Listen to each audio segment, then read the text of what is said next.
Let's get started.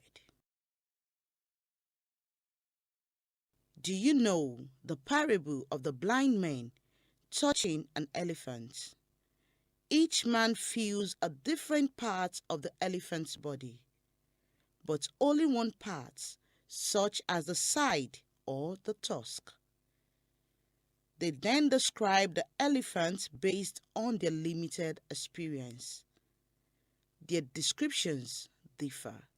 The man who feels the elephant trunk, for example, is convinced that an elephant is just like a snake. The man who gropes the air thinks it is rather like a carpet. The man who touches the leg is certain that it is a type of tree. The moral of the parable is that humans have a tendency to claim absolute truth based on their limited subjective experience. But what does that have to do with the labor market? Actually, the labor market is a bit like the elephant. It consists of different parts that seem to be separate. However, they are all interconnected. Only when you bring all the parts together can you understand that the whole is something completely different and how different units come together. So let's take a look at what the different units are.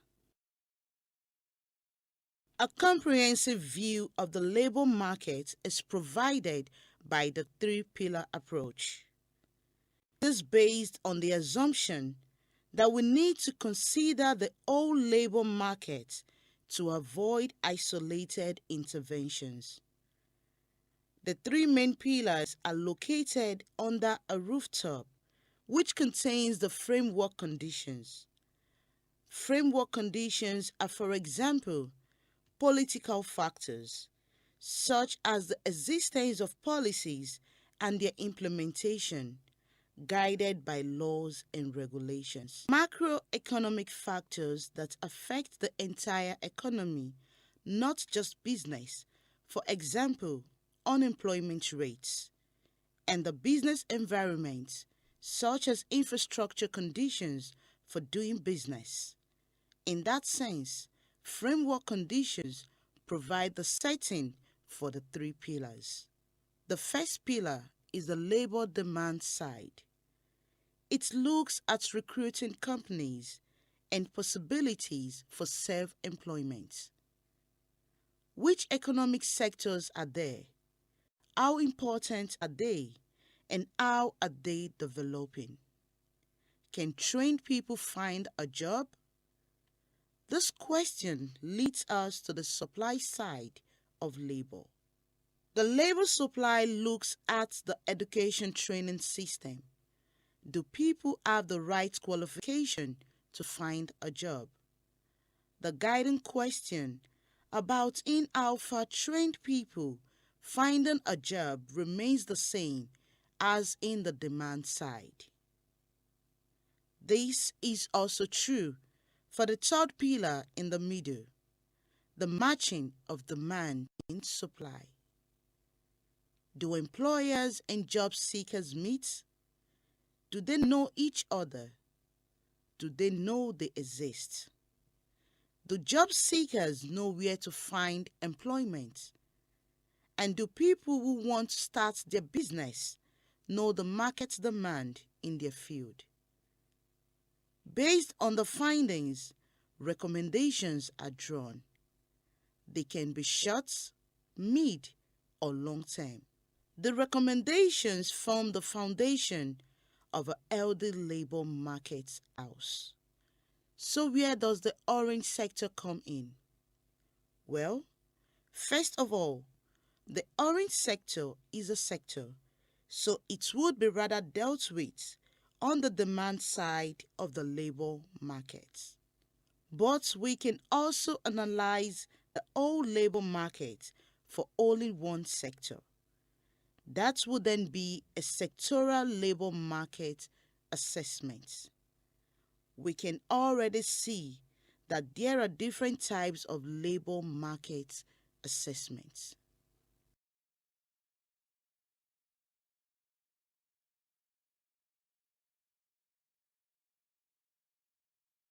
Types of assessments. In the compendium of tools of labor market assessment, the authors, GIZ, and Prospera Consulting states there is no single type of labor market assessment. Instead, it is useful to think about the different levels at which labor market and employment assessment may take place to be able to make an informed decision. Labor market analysis can be done at 4 levels. Level 1. Country context. A general grasp of a country's development, including its economic, political, and social situation, provides the necessary context for understanding labor market dynamics. Level 2. Labor markets as a whole. More narrowly, this can refer to the general analysis of the employment situation or outcomes in a country.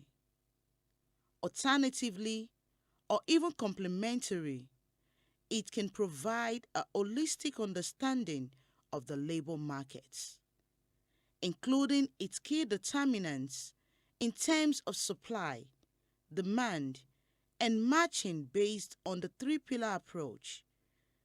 In order to understand the interplay between different influencing factors and identify policy areas with the potential to generate the biggest employment impact.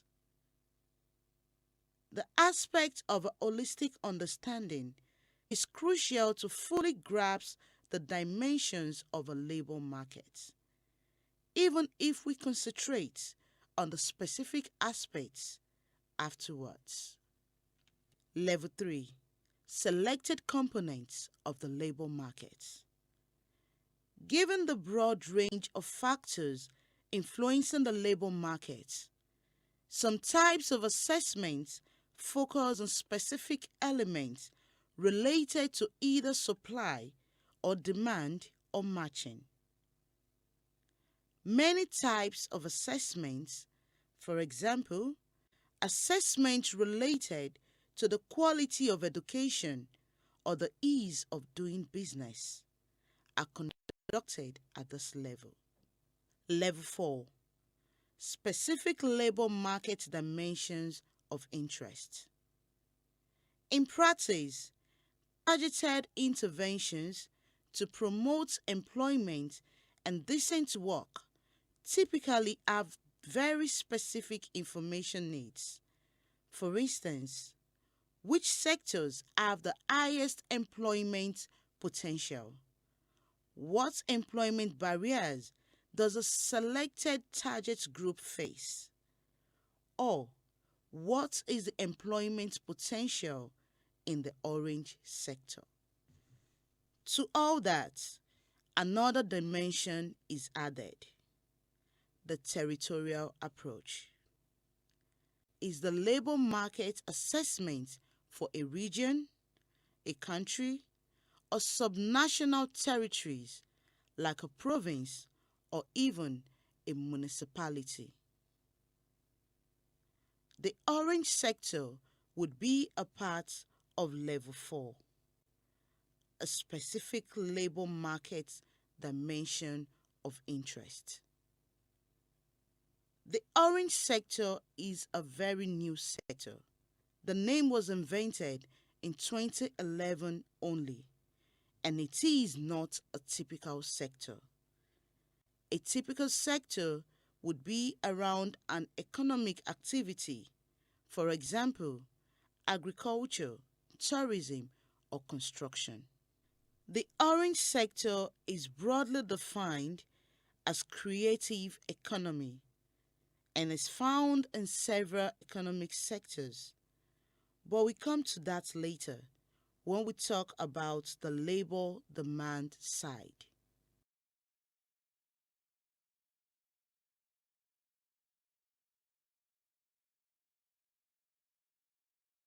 Importance of the orange sector.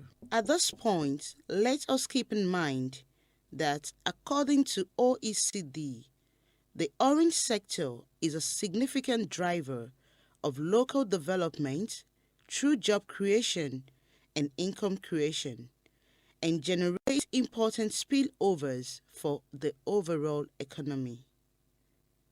It spurs innovation and is a source of creative skills with strong backward and forward linkages in the economy. Beyond their economic impacts, it also has significant social impacts, from supporting health and well-being to promoting social inclusion and local social capital. 20 years ago, the creative economy was seen as primarily a phenomenon of a few developed economies. Today, most nations are strongly aware of the cultural factors for development. Therefore, the concept of creative industries with a particular link to cultural activities finds strong resonance and acceptance. Selecting the right type of labor market assessments depends on information, needs, and feasibility. Different types of labor market assessments have different requirements. In order to adequately plan and commission labor market assessments, it is important to know the options and requirements to be able to make an informed decision.